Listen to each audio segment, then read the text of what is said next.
Nigerian author and poet Chinua Achebe, hailed as the grandfather of modern African writing, has died after a brief illness. He was 82 years old. Achebe penned the legendary novel Things Fall Apart in 1958, and more than 10 million copies of the book have been sold worldwide. Achebe, an astute social critic, is one of the best-known African writers in the world, and his novels are often assigned in high schools and universities in Africa and across the world.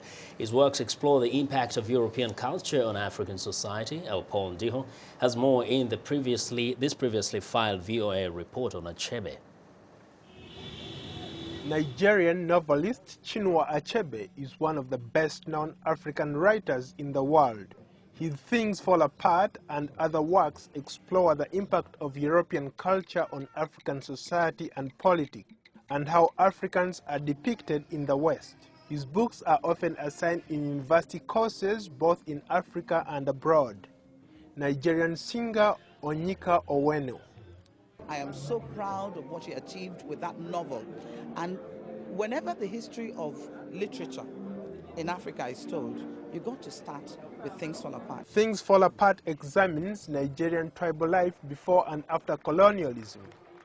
Achebe also describes a world in which violence, war, and suffering exist, but balanced by a strong sense of tradition, ritual, and social coherence.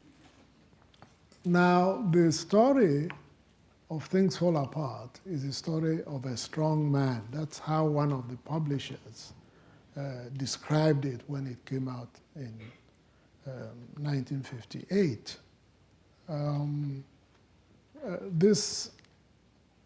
Some people have called him a hero. There's still a lot of discussion about him. He certainly was a hero in my view, a hero of his people. He was defending the rights of his people, or he thought. A car accident in 1990 left him paralyzed, but he still lectures at universities around the world and is a professor at Brad College in the United States. He won the Man Broker Prize for Literature in 2007. Paul Ndiho, VOA News. Well, for more now on the life of Chinua Achebe, we are joined by Aliyu Mustapha, managing editor of VOA's Hausa service. Aliyu, welcome to In Focus. Hey, Welcome, Aliyu. Such a great loss to the continent of Africa and also particularly to Nigeria, isn't it? You know, Nigeria is in mourning today. Achebe represents three facets of the Nigerian society.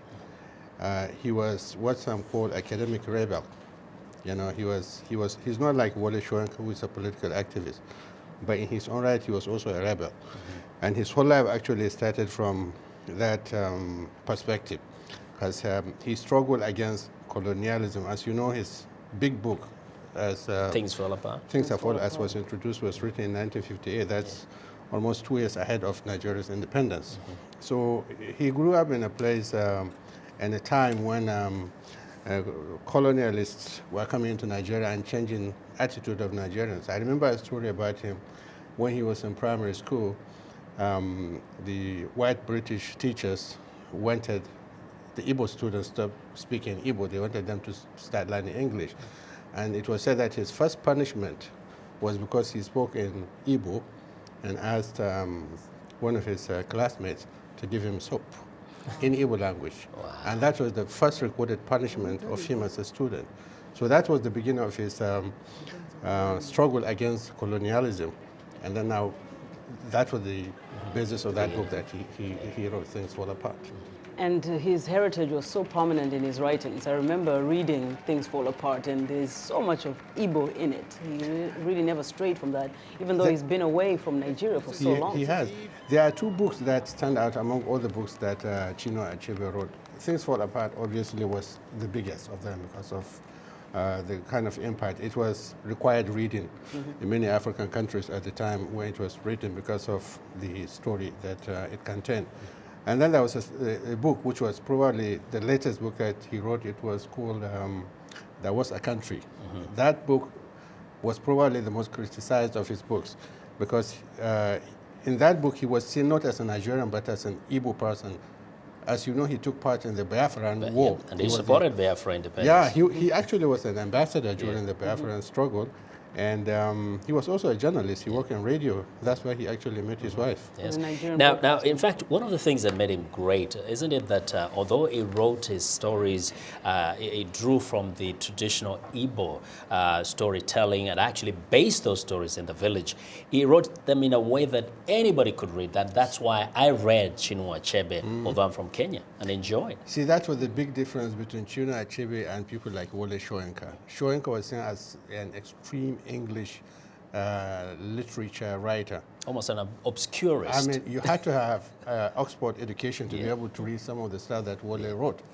You could read anything that Chinua Achebe wrote because of his simplicity. And he told the story in such a way that you could relate to it, especially if you're an African.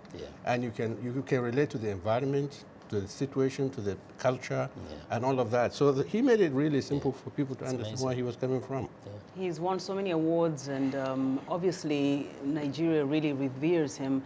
From what you know, will he be buried in Nigeria, even though he's lived here for so many years? Before I answer that question, I want you to know that one of the things that makes Chinua Achebe very popular among Nigerians is his fight also against corruption. He really, really stood. Actually, he turned down, rejected many of the awards that were offered to him by the Nigerian government because of his resistance to corruption. And that made him a hero to many Nigerians. Back to the question you asked, if we go by the Igbo culture, I'm almost sure that he would not be buried in the United States, in Boston, where he died. Igbo attach a lot of importance to how they bury their heroes. It demonstrates their respect for people like that. And definitely he will be remembered also for having inspired many African writers, isn't it true? Oh my God, yes, he did all his life. You know, he read medicine initially when he first started, and then later changed it to English. There was a story about one of his first colonial bosses, a lady called Angela, by whose help he became a writer, because Things Fall Apart was sent to London and it was lying down. So that success that he achieved inspired many to write. Thank you very much. Thanks a lot. We do appreciate you, your Aliyu. participation, your insight. And Lil Mustafa is the managing editor of VOA's Hausa service, and we thank you for joining us today on In Focus. You're welcome.